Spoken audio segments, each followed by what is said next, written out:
Welcome back to the Amateur Football Podcast. Today's guest is, we call him the Psycho or the Cam guy, Lee Black. Welcome, mate. How you doing? I'm alright, mate. How's yourself? All good, mate. Just getting on with this as usual and flying through it. So we'll start up with, you grew up in Rutherglen. You hopped about from Cambuslang to Hamilton, and then you moved to Hamilton when you were 8. How was that, going from Rutherglen to Hamilton? It's a term for it, it's a scheme hopper. So yes. like, you just jump about, and it was fine, mate. It was like, I didn't even know what a swear word until I was like in Hamilton. So like, I got a big shock. I was raised right to have got into Hamilton, and then it just went downhill from there, I suppose. But, it was good, mate. It was a good. You get an education. Do you know what I mean? Yes. I know it's a bit cliche to say, but like you brought up in the schemes. Aye. It's an education, and you like it's in a weird way. It's very.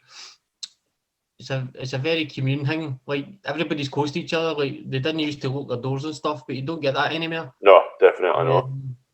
So it was quite good that way, because like I've still probably every one of my pals I still talk to from when I first moved in, like Pablo and obviously like Rab, Alex, Gary, all the boys. Like half the boys I bring to the football team. I all grew up with, so we're all like brothers at the end of the day. Right. So we'll start with just playing with your football skill. So you went to St Bridget's in Rutherglen, and then you moved to St Paul's where you started playing for the school team. Then you moved on to Holy Cross where you also played. So talk us about I know obviously you've got a wee highlight scoring for your high school. Talk us about how your football is in the days. Probably the only one. No, I always played in goals, like through primary. When I first moved to St Paul's, like I always played in goals, and my brother will tell you I was pretty decent. And then I dislocated my shoulder the first time, and it just was never the same. It's on the right side, and that's my favourite side to dive on. So every time I done it, it just didn't feel right. So me and my brother always at the front kicking the boot. So like I always fancied myself to be a bit a better player than what I was a goalkeeper, but I probably wasn't at the time. I was rotten. But I didn't really play outfield until probably about P7. Right. And then I kind of learned the graph for there. And then Holy Cross had an amazing team. Like there was no chance you were getting to that. Like Livy always took all the boys for Pro Youth, and all the boys for Pro Youth couldn't play in school team in case they get injured for the weekend. So, but even then, man, some of the players that didn't even play Pro Youth for the school team were unbelievable. Even when I was growing up, and obviously you hear, and we're similar age, you hear the school teams, and you start, and obviously when my primary school, it was either John Ogilvie or Holy Cross, so half of the majority of the boys went to Holy Cross, and you're hearing things and you're going, I know that boy, he's some player, do you know what I mean? So it was well known in Hamilton that they were a really, really good team. Because like your Big Wardy and Sean Smith and that, and like they were miles ahead of boys like us, man. Yeah. Miles. Like you never near them. I think they were playing for like really good teams. But I managed to get in, and as I say, it's like it just came to. I think I got on at sub at the Palace Guns one day, and then went to penalties, and I just put my name in. I was always quite confident in penalties, anyways. I was just like, I'll never get to the fifth one, and I got to the fifth one. I was like, oh, here we go. I banged it in, and like I was like, I can't hear it. I turned around, I just seen everybody charging at me. I was like, thank God for that, man. Brilliant. Superb, man. Superb. So before we go on to playing your amateur side, I think it's important because you played fives for years, and anybody that does know their stuff about football, in Scotland, you do not get time on a ball. You're constantly pressured. And I think fives is a good way to get you into used to that, do you know what I mean? Because fives, people are constantly on you in a wee pitch. Talk us about your fives team, how he's done, what he's was called. No, it was a weird thing in Whitehall because like we didn't really have the connections for like 11s teams because I don't know what it was. Like there was never a branch out to like say, oh, just come to this team or that. Like you were always looking in the advertiser. Yep. To see like, that's right. if they were always looking for ages, weren't they? So it was like if you're 99 or 89 or 88, like you can join, but every time you looked, there was nothing there. They were always packed. So it was a case of what you know, it's who you know kind of thing. So I just decided when I was like 15, 16, I was like, we'll just go up the pits, make a fives team, because we were up there constantly anyway. Like we were up there nearly every day after school at the weekend playing football. So playing cuppy doubles, playing cuppy, you know the script, mate, shooties. Yep. Me and my brother used to go up and play long shooty. So we just decided to do that, and then we got a shock, man. Honestly, see the first time you play that grown guys team, and you nutmeg one of them, you don't do it again. Nah. You get 7 foot. You do it again, you needed carry time. Oh, mate, honestly, you go after nut. My brother was the worst for it. He used to meg everybody, and like me and him were like cat and dog on the football park, because like when they passed each other, and then we just used to argue, and then as soon as a guy started shouting at my brother, that's when I went half man up. I was like, it's only me, it's only to shout at my brother. So it's crazy. We still do it to this day. I don't know what it is. We can't play in the same team, but I've witnessed that. He's a brilliant player, man. I've tried my best to get him, but it's just, don't know, just mentality, I guess. But the fives was a great learning experience, as you say. No time in the ball.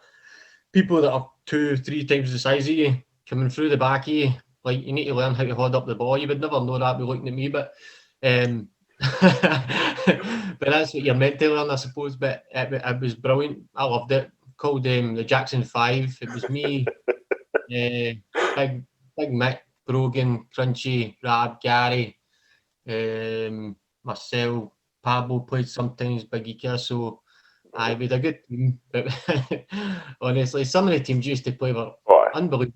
You know, the best teams were, mate, is the ones that didn't move. See the older guys, they just pass it around you.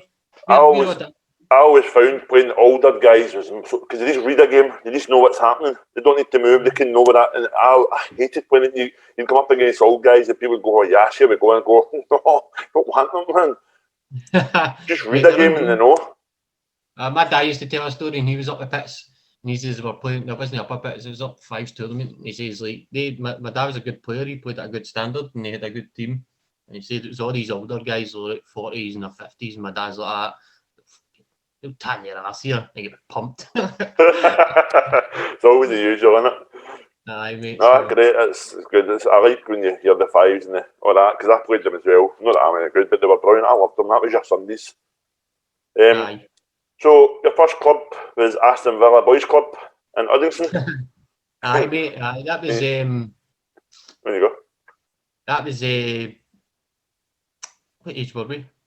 Must have been about 10 or 11. Just about to get into high school, because it was Marco Androni's dad, Vito, that took it, and it must have been one of the ones at the paper, mate, because it was me and my brother. I think it was Pablo. Can't remember if it was Pablo. It must have been. I think it was Pablo. We went down there for a trial, and we managed to get in the team in that. And they were a good wee side, but there was just, as you know, at that age, mate, you're all at different levels, and Marco was levels above everybody else. And then we turned up one week, and Blue Bomberachic's boy was there, Matus. Oh, what a jobby he was, man. Aye. Bad. Oh, I don't know, mate. He used to go around everybody. Like, you didn't know the wee guy used to go around you. It'd be freezing. It'd be like 2 below. And he's going around to clapping everybody's head with the ears and all that. You're like, at me, man, I'm going to actually punch you here. Go away. I don't care if your dad's watching. I don't care if your dad's a legend. You'll get punched. Brilliant. But, I mind they came down to watch him one day, and I fucking shat the bed. I wanted to go up and ask him for his autograph, but he was dressed like a Bulgarian gangster. Like, he had big baggy bell-bottom jeans on and this wee tracky top on, and he looked freezing. I was like, I'm not going up to annoy him, man. Just leave him be. Brilliant.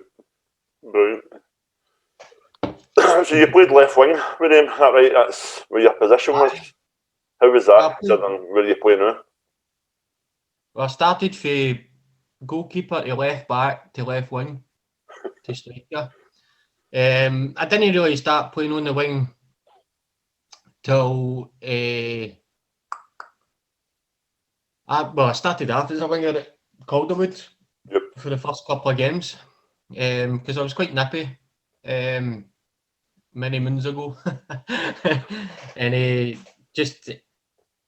like cutting in. That's why I played in the left. So I like cutting in and just try and get the shot away. But it wasn't until I went to Calderwood, Big Graham said to me, he's like, mate, you've got the run off anybody or 5-10 years. He says going up front, and I haven't looked back since. Obviously, since last year, since Smithy's asked me to get into this new role. So we'll get to your new role because I think it's the older you get, the harder it can be to adapt to a new role. And as you know, we'll talk about it later on because I've got some things that I want to bring up on it. So yeah, you're Calderwood. Any highs, lows? How was it? Well, this was another one, mate. I just kind of fell arse backwards into it because it was my wee mate Greg Law. Yep. He was telling me like one of his, I think it was one of his dad's mates or something. He played for Calderwood, Rab Borg, right. And he's like, I'll try and get you in, try and get you to training. So I got phone calls like Rab's going to be late.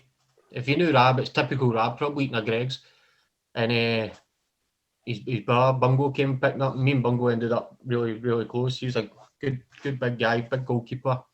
And he looked after us. He took us to training every week and that. Yep. And it just honestly for the day I walked in, it felt as if I'd been there for years. Everybody was they were amazing, mate, honestly. Big McDuff, Big James Cambridge, Johnny Coyle, Hunter, George Melrose, they were all amazing. All the kind of senior guys and all the younger boys and all were frightening, mate, honestly. And we came at a time with Calderwood where they were coming at the back end of like a good period. Because other players were getting older, but they were still a good side, but they were back end of it, and I came in at that. So the first season we won the league. I think I played about 10. I think I played 10 games, and I think 5 of them were for the subs bench. Because you get in, mate. They were a brilliant team. But I did score a couple of goals in that, so I must have done enough to get in the next season as well. So, and then a lot of players left this season after. Once we get in the Premier League, a lot of players left, and then Graham, our manager, Graham White, took no well. And it just kind of depleted for there, mate. It was a shame. It was hard to watch. And he got a lot better. He's a lot better now, and he's a great guy, honestly. Right. Like, his training was unreal. It's probably the fittest I've been ever under him because it was ruthless. Right. But that's how we were winning games, because we would kill teams at the last 10, 20 minutes. Yep. So on your debut, you scored in a 4-2 win. What did you think from there? Did you think, oh, brilliant, I'll get into this team, no bother? Were you confident? Do you know what I mean? No. The strikers they had, mate, no. They had big Jerry Craig and Ryan Wilson up front, mate. They were amazing, little and large. Right. And Ryan's probably one of the best finishers I've ever seen. Same with Jerry. In fact, Jerry as well. Honestly, the guy could rattle it in for the tap corner for about 35 years out, man. He was unreal. Right. Free kicks were unreal. So they two were established, so there was no chance. You weren't going to push them out. So you went into the last game of the season to either match or beat to get second. Talk us through what happened, your result, what happened after the game, etc. I just remember us playing the back of the I can't remember what prison it was. We were just playing, and it was this big empty field. No, I could see was the prison. Right. And I think we were up 2-1, and then the oldest guy in the park scores an absolute screamer and does a backflip. I'm just looking at that just happened, like, honestly. And then Ryan Wilson gets sent off, right? And then we were down to 10 men. It was 2 each. You would never do something like that, would you? Get sent off? No, mate. So he gets sent off, and we get beat 4-2. I scored the second. I think I scored the second. It was a back heel. Right. So I scored the second, and then I think they scored 3 after that, and then we were doing the dumps, mate. And we were into the changing room and like nobody said nothing. We were just gutted. I think we're gonna get promoted regardless, but we wanted to win it. And I can't remember another team's name who was going for it. But about 10 minutes, it was like the worst feeling ever. Superb. So you then got the phone call? I was in the shower and I just heard it was Kerry that came in, the manager's wife, and she says, I can't remember who it was that you beat. I can't remember the name, but they've just been beat 3-1, and it just went. Right. It was crazy, absolutely crazy. Big McDuff was just like, right, get the cargo. We're going straight to the show. Right. Superb. And then the way home, he's I don't know why he's bought eggs, right? But he's bought eggs, and we're in Hunter's motor. And Hunter says to him, he's like, mate, I've just had this queen. He says, do not get that egg in my motor. So the first one, he opens the window and he lobs this egg at some guy. Like, it was the biggest guy on earth, right? It was the biggest target ever. Scalped him right in the back, right? So he goes up, about 30, 40 yards and sees this bird. He's like, I'm going to hit her here. And he goes like that and hits the side of the motor. Oh my God. It hit the inside of the motor and it just went over the dashboard and everything. Hunter was raging, man. I couldn't stop laughing. It was hilarious. Brilliant. Absolutely brilliant, man. Brilliant. So you felt going forward that you could push on, you had a great team together, but you struggled and you lost some players, and then obviously you spoke about the start, and the manager unfortunately had a stroke. How was it? Did you go for a high, a pure low? Do you know what I mean? Talk us through how it felt. It was quite rapid how it went, mate, because like we had a good pool of players, good foundation, and then obviously Graham had years of like pool, so he could pull like older players for teams if they'd went elsewhere and wanted to come back. And then when he left, we didn't have that anymore. We were down to the bare bones, and we were struggling to bring players in. Yeah. It was kind of up to us. Like McDuff took it on for a while, but he struggled. He struggled to get decent players in, like not even decent players in, just decent players to stay. Yeah. And try and play. But it was ultimately it's too much of a task, mate. And then two other boys came in and tried to like steady the ship and tried to put their own stamp on it, but it was never the same. It ended up just like a pub team basically. Yeah. Didn't really train, didn't really do anything, and then the results kind of were in contrast to where we were. We were just getting pumped every week, and then it was just down to loyalty. The only reason you were there was to kind of keep it alive for Graham. That's one thing I wanted to talk about as well. And for me, I've known you for years, and it kind of sums up the kind of guy here where you stayed for 4 seasons just because you weren't want to be the one that then goes, look, it could no just for you, but it could then it's going to cave in basically. But you stuck with it for a year because you didn't want to fold. But was it hard? Was it hard to get up out your bed in the Sunday mornings? It's like the two managers that are in, like the nicest guys ever. Right, I've never had a bad thing to say. I just don't think I was their kind of player, and I just ended up just skipping training some weeks, and then I would go on a Saturday, and then when they get played, and I was trying my best to get enthusiastic about it, but it was just a really shit time, to be honest. And then like you were seeing the results, and you're like, why am I not playing? And like, well, why you're not playing? You're not going to training, and then you're paying your money, and like this isn't worth it at all. So I spoke to the manager one week, and I was just like, I think it's just best if I go elsewhere. And credit to the boys, like they did try their hardest. Paul, can't remember the other guy's name. I hope he's not watching this. I've been watching it. I'll be getting a Facebook message, but anyway, can't remember his name. Doesn't matter. But they did try their best. They did try and keep it alive, but ultimately it was taking the water, mate. And Calder would just finished after that. But they did try. They did try and keep it. So you took a wee bit of time away, and then you were playing a friendly for a Sunday team and did your ligaments. It was on a Sunday. I done it the Glasgow Green, and one of my mates, me Gavin Osprey, who came to training another. George's pal. I was going to say the other month here, it's the other year, Aye. and he asked me to play. I can't remember their team name, but I was like, aye, I'll just go out and stretch your legs. And just one of the ones, it was a 50-50. He was in the foley through, and I was in the backswing, and he foleyed through, and my knee just caved. I don't know what the one inside's called. I know you've got 4 ligaments in your knee. So one the inside. Your guess is as good as mine. It was a grade 2 tear. So it wasn't good and it wasn't bad. So I was out for about 6 to 9 months probably. But it was a weird thing, mate, because I think Steven Gerrard had it and he spoke about it and he had it and he says, like, you can still run. It's just the range of movement. Like, see if you go to pass the ball and you open your foot up. Can't do it. Excruciating, mate, honestly. Because I thought I was ready and then I kicked the ball. I regretted that immediately. Sorry. So aye. At this time you had moved back to Hamilton and you were looking out for a new team. You had trained with a few teams and then you decided on Blantyre Academy. Why? What team can you remember the teams you trained with and why you specifically picked Blantyre? I can't really remember. Like, I mind having like spells with like Blantyre Selly and when Brogan's dad took you on that, but I was weird, my league mate. I wasn't fit, wasn't good enough to be honest. Like, you're playing with guys like this guy Fletcher who played up front, mate. He was scoring every week, and I was just like, I'm not even near that.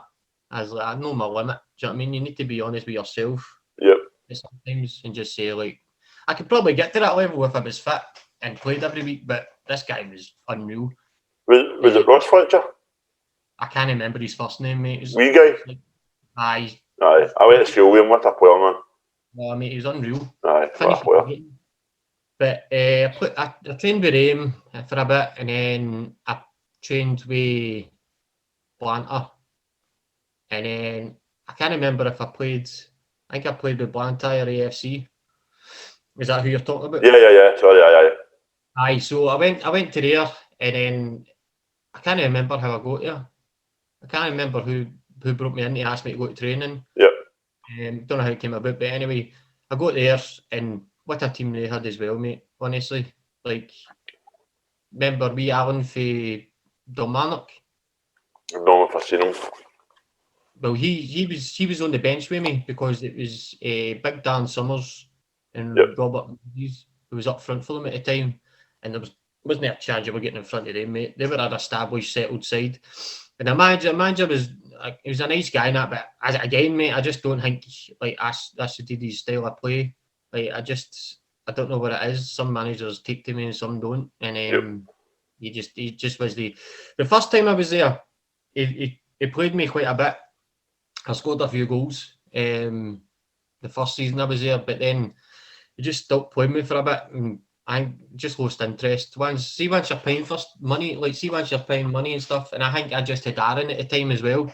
Right. I just thought, nah, I've not got the time to be get up on a Saturday rushing the way out, and that's when I decided to just chuck it after that, chuck the Saturdays altogether. Yep. Next team was Blantyre Soccer Academy, where obviously we know kids group wise they've got a great academy set up. I think majority of people run about Central Belt kind of know how good their academy is. But a guy in your work started up an amateur team. Billy Law started it up, and started off in good foundations. It just kind of grew bigger and bigger as it went on, because I think we had like a full season where we didn't play any league games because we were trying to get players in. And then once the league started, like, we must have had about 30 odd players, mate. It was just too many. And I don't know what his plans were. I don't know if he was trying to get to be like maybe, I don't know, junior or whatever, get to that level. But again, it was just one of the ones where he was bringing boys in all the time. No detriment to himself. If that's the way he was wanting to run his club, then it's not a good mate of mine. I just went to him one day and I was like, mate, see if you're going to play us, like, I don't have the time or the resources to do this. Like, if you're not going to be playing us, I says, like, I know it's not a pals act, but there was no for me to no play. I think I started the first game, and don't get me wrong, the team were rotten, Scored a hat trick that day. I think everybody scored a hat trick that day. The first game was kind of a cup game, and then the second game was a wee bit more. It was a harder game. Yeah. I just got a bad vibe that day for like the team and that, and I was just like, man, this isn't for me. But it was nice enough guy. Like you met loads of guys like Drummy. Like you heard a lot of stuff like Drummy and that, and like he's the nicest guy ever. Yeah. Like, and big Tony Elliott as well. Like nice guy. Like Andy Stewart. Like these are all boys that I would never even known if I didn't go there. Do you know what I mean? They're nice guys, but it just wasn't for me, mate. Just wasn't for me. Do you know that way you get into a club and you're just like this? You get the vibe. Aye, mate. And it's on me. Aye. Do you know what I mean? It's nothing to do with the team. But I said to Billy, I was like, I think I'm just wasting your time, just coming here. So because he was just owing it me to get to training and that, and it was the same deal. It's probably my fault, but at the end of the day, he's got a club to run. Once you know, do you know what I mean? So you decided to go back to Blantyre FC for a few games. What made you go back to them? When I was talking to you, you were saying you were a wee bit overweight and you didn't have as much confidence as what you used to have. What made you go back to that specific team? It was the club captain, one of the boys that played, Kenny. Because Kenny and Darren used to pick me up all the time for my house. And they used to kind of talk me into getting back and stuff. And then Xander was always good with his. He always looked after us. He was always texting us, always annoying us. You need to come back, mate. He says, no, you need to wait your time and that. But he says, you're a good player. You come back and get in. And I was like, all right, okay. And just my mindset at the time, mate, I was so out of the joint, physically and mentally. I wanted to go and play, and I went, mate. I was so off the pace. It was embarrassing, actually. Like, I think I lasted like 3 games, and then I missed a sit-up doing it for. I think I missed a sit-up doing some park down in Glasgow. I think I was on for like half an hour, and I went back to the pub, and one of the boys that's played up front, nice big guy, fucking scored goals for fun. So he did. Can't remember his name, and he just laughing, and I was like, they're not actually laughing with me, they're laughing at me, and I was just, that's the way he felt to me, like, no different to him, probably wasn't he, but that's the way I felt, and I was just like, I need to get myself sorted before I can even come back to this level, because they were a good team. Do you feel it was the right choice? See, looking back now, do you feel it was the right choice to go back to him, or do you wish you'd done it differently? No, because I probably wouldn't have noticed that I had to get my finger at my arse, mate. So everything kind of happens for a reason that way. Do you know what I mean? And I was going to chuck it altogether. In fact, I did chuck it altogether. Yep. And then I went on keto for about 8 weeks, and I managed to trim down a bit.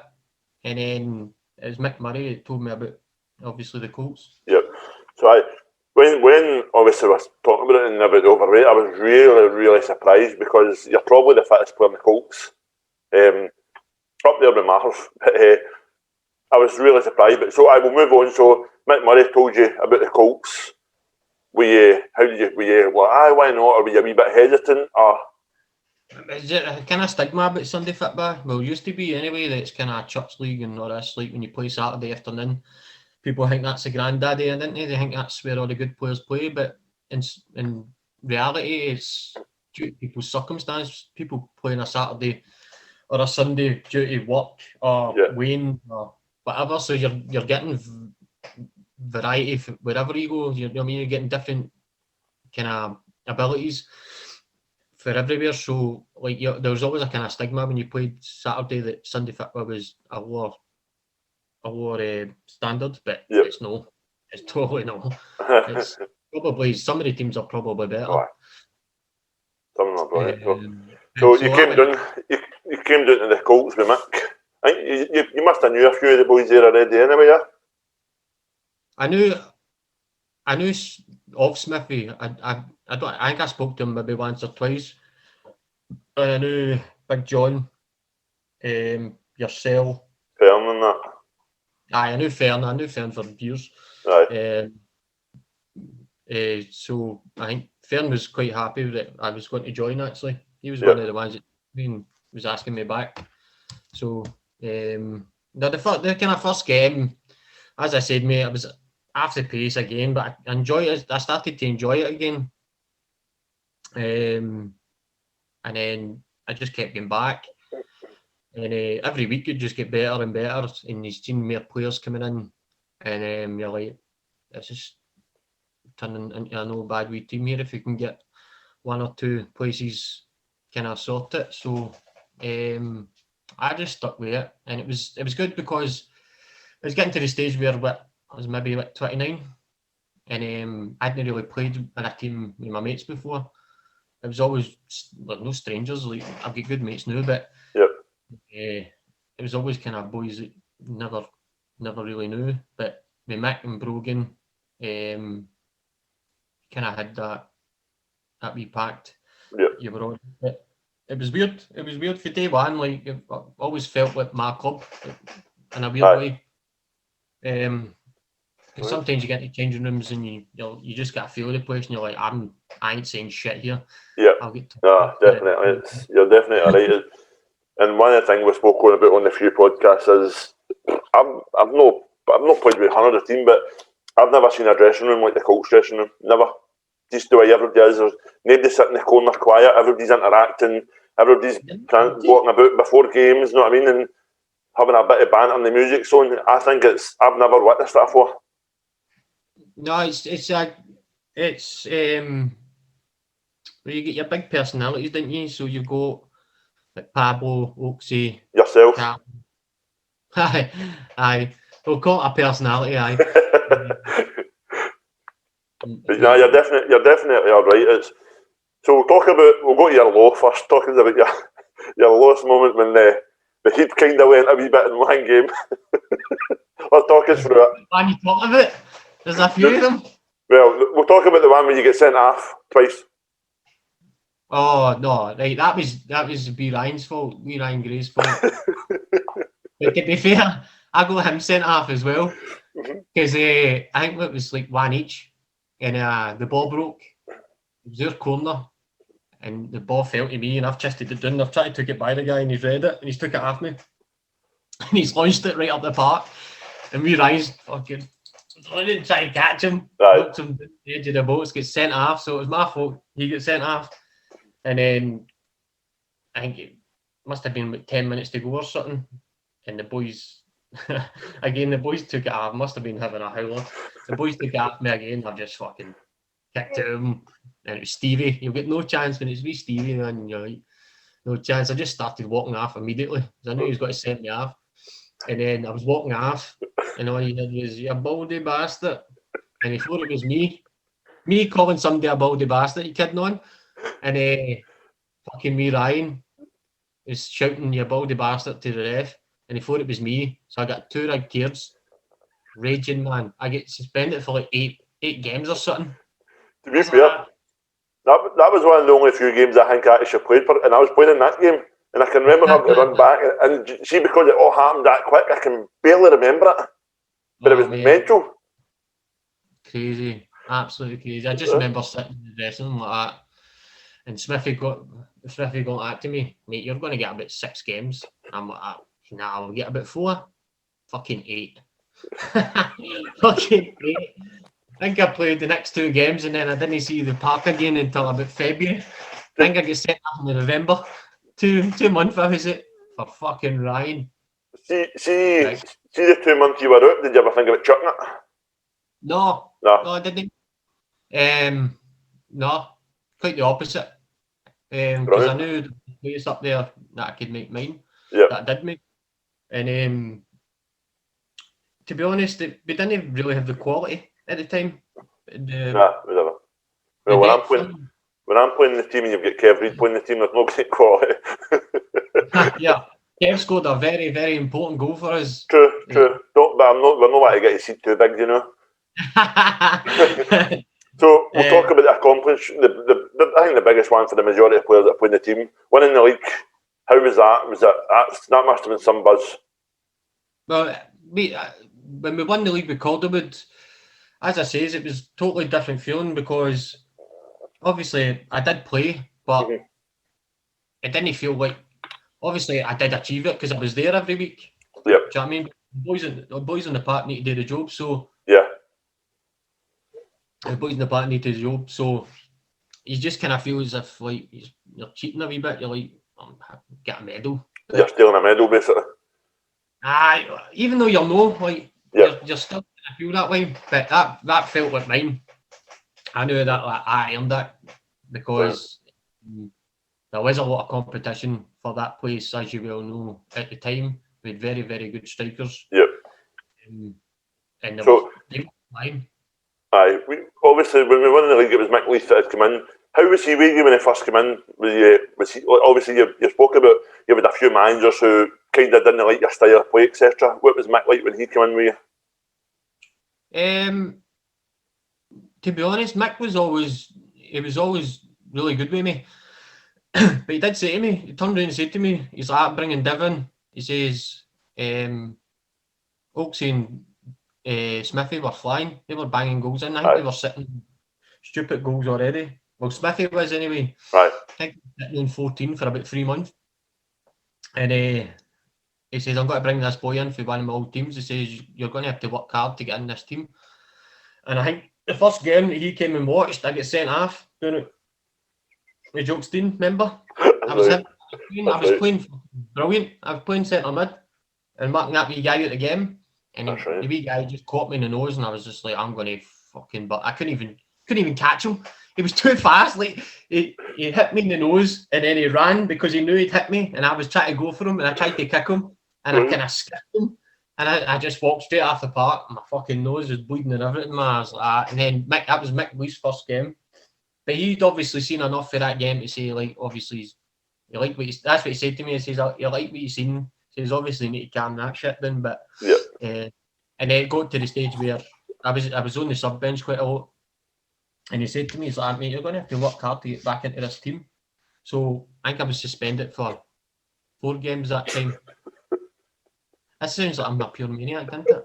It's good though, it's funny because everybody that knows you would kind of, and it's no, for people that maybe haven't seen you playing, it's no that you're a dirty player, you're just dead passionate.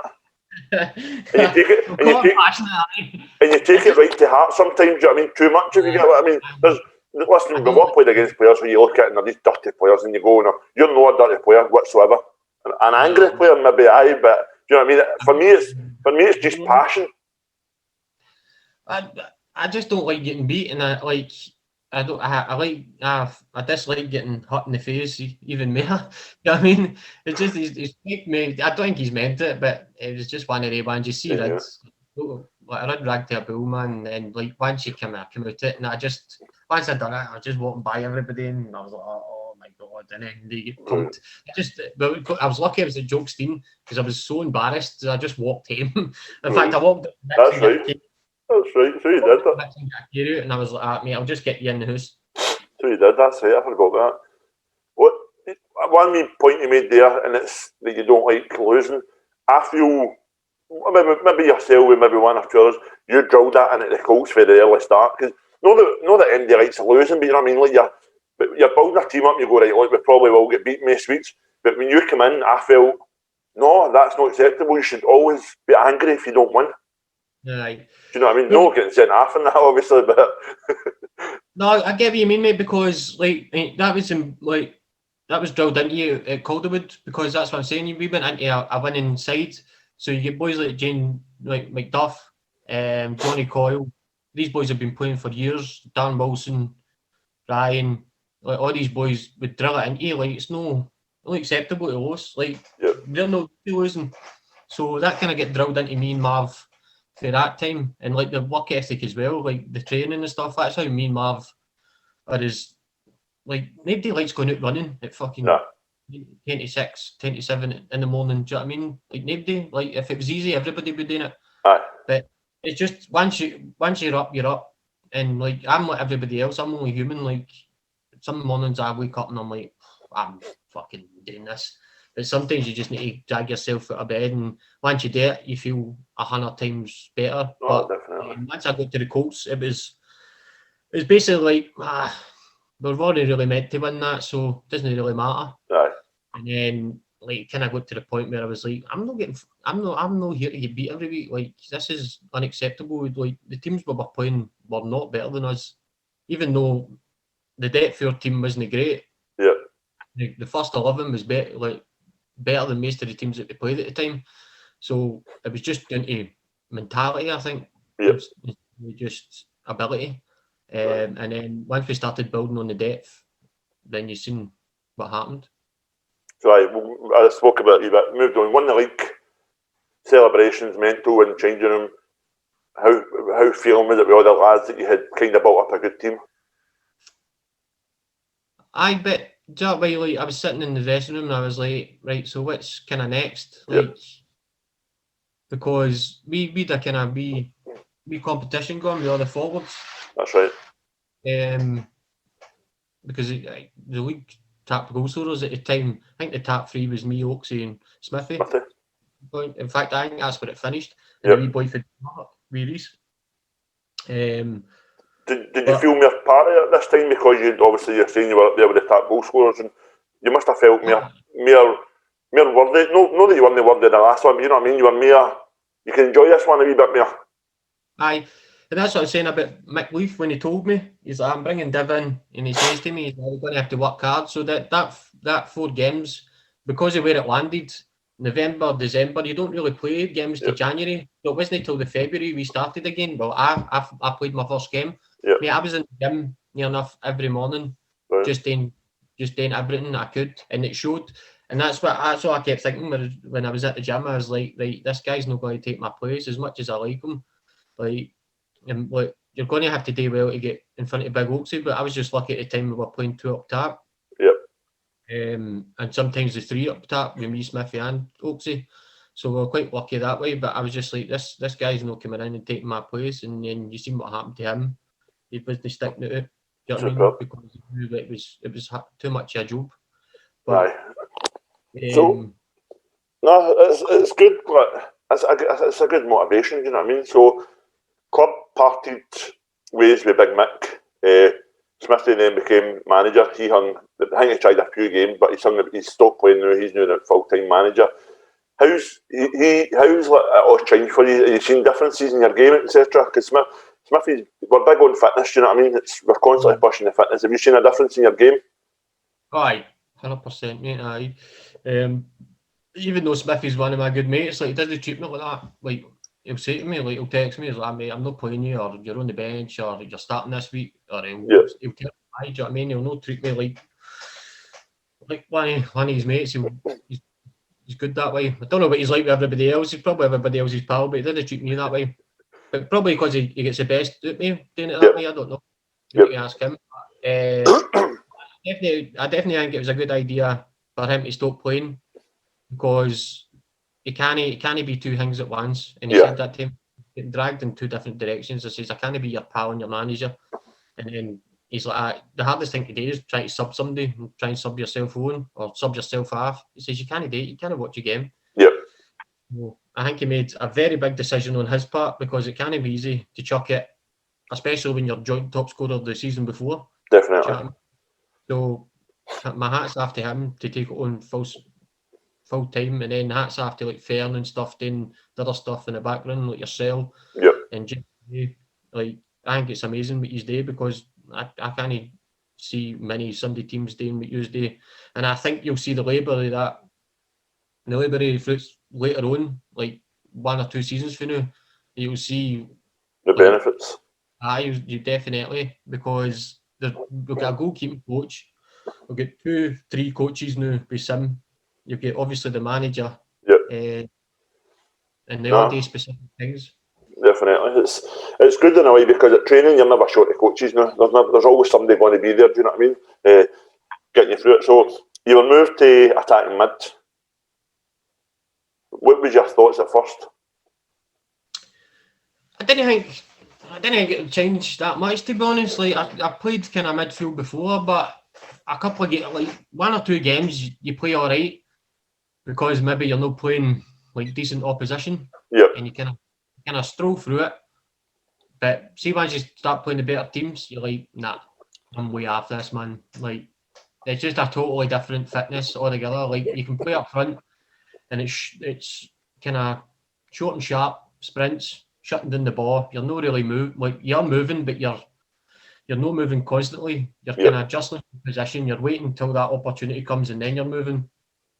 And I know it sounds very simplistic when I say it, but when you're in attacking mid, you need to be box to box, and you need that engine, and that's what I'm trying to build up on the new. Because I realised after about 3 or 4 games, I'm like, I think I'm fit, but I'm no fit enough to do this job. Right. Enough to play up front, but I'm not fit enough to play in the middle of the park where he wants me to play and do the job that he wants me to do. And it did like 60, 65, 70 minutes. He used to like sub me off, and I get why he was doing it. I wasn't happy at the time because I didn't really understand why he was doing it, but I do know. Yep. And that's why like the fitness has to take a step up. Superb. So at the end of that season, obviously before COVID, we kind of had a few different awards. You got the coaches awards by myself, Jamie, and Gaz, I think, and Ross, because I'll give you a wee bit of feedback now. You all felt you took it in your stride. You got on with it. Obviously, nobody likes getting subbed. If you enjoy being subbed, then your heart's not really there for me. Do you know what I mean? So you got the coaches. How was that? Was that must have been a good wee feeling, a wee reward, being moved position, and then at the end of it, do you know what I mean? It was, mate, because before the season kind of finished up, I had a wee bit of a snag in my form. Because like the boys coming in like Mick and Chris, like good players, do you know what I mean? And that kind of gave me a wee kick up the arse because like your place isn't guaranteed. It's not like I was becoming complacent or anything. It's just like they were playing well at the time and I wasn't. Do you know what I mean? It wasn't the fact that I was taking the foot off the gas. It's just we're very very lucky in that position that we've got good players, and I think we had like 6 or 7 midfielders fighting for 3 places. Do you know what I mean? So there's always people going to be disappointed at the end of the day. So I started off quite well, and then I think I burnt out a wee bit. And then obviously the boys that come in done a job, and then once they do a job, it's hard to get back in. So the kind of pandemic at the end, I think it was like the last 2 games or something. I hadn't scored for like 4 weeks, and then I scored in the cup game, and then I think it was a game after that I didn't make. And then I think the pandemic hit, and that was it. The season was finished. So I was looking forward to fighting again because you go to training, you know what it's like. It's brilliant. The game at the end is everybody's shouting at everybody. Everybody's trying to like just side tackling and everything. Like you're like, this is nuts.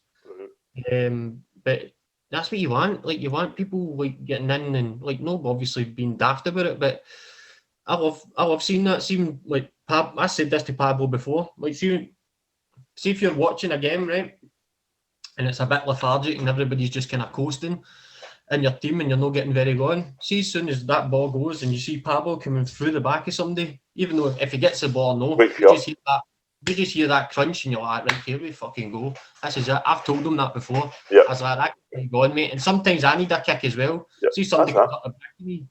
Like as you say, like it takes a. Sometimes I'm alright. Like sometimes I play better cam. Sometimes I just need a boot up in the air to get me going. Just depends how I wake up in the morning. To be honest. Definitely. No, superb, big man. That was brilliant. So as I say, we're just looking forward now to the league starting, and we're getting a crack at this new league. Any personal ambitions? What you aiming for? Just to be more dynamic, mate. Just to be a bit more work harder after the ball. I feel we're getting the miles in, and hopefully that kind of presents itself on the park when I go back to play. Like obviously, like Marv said to me the other day, he's like, you build your engine, then you tune it later. So I was always the other way about. I always thought that I had the kind of hang there, and then I could always go back and do the fitness. But I've kind of realised that I was doing it the wrong way for this position anyway. Maybe I get away with it doing striker, do you know what I mean? Because it is short and sharp, kind of sprints and stuff. To try to get away for your marker, but this is kind of more constantly at it. And I'm just trying to build my engine that way, and just try and get in the box more often. Try and help the boys. And that's what I think about when I'm doing my run. Like Big Oaksy's got the ball held up. I'm just thinking, right, that next pole, I need to get in that box. Yep. You just visualise it, mate. It's the weirdest thing. Like, see, once you picture it, it's cliche and mad as it sounds. Like, if you picture it, honestly, it's you do it. It's mad. I done it yesterday. That's what I said. I done it yesterday, and I done that run. And well, me and Ryan were talking about it. Me, Ryan, and Marv were talking about doing the 16k. And that makes me sick just thinking about it.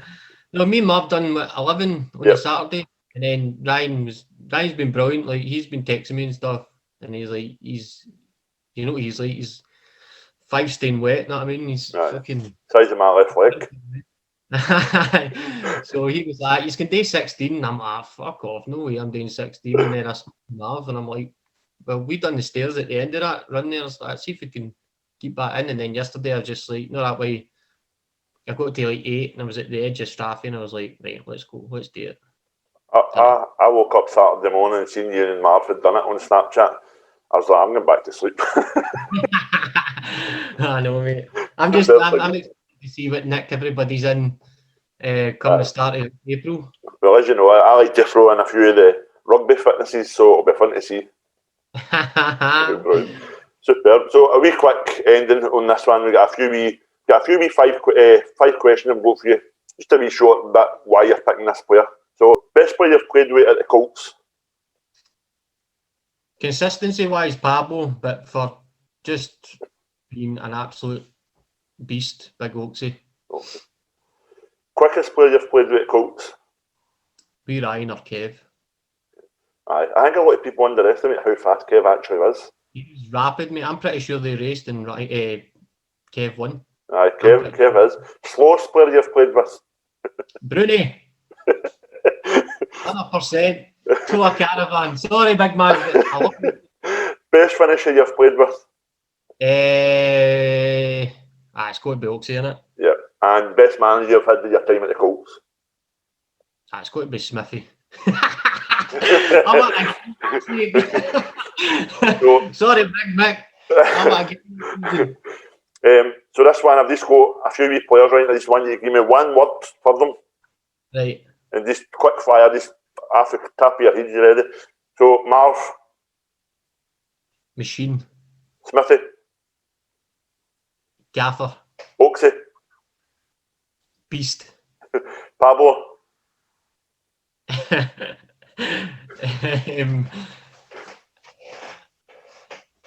I was going to say brutal. I'll say brutal. Brogan. Legend. Matt Norman. Another legend. Wee Ryan. Rapid. Gaz. The old guy. Aye. Feather. Sim. Nutter. Wee Josh. Arse. Caldo. Hair. And yourself. Bald. Super, big man. Thank you very much for your time. Enjoyed it. Hey, Super.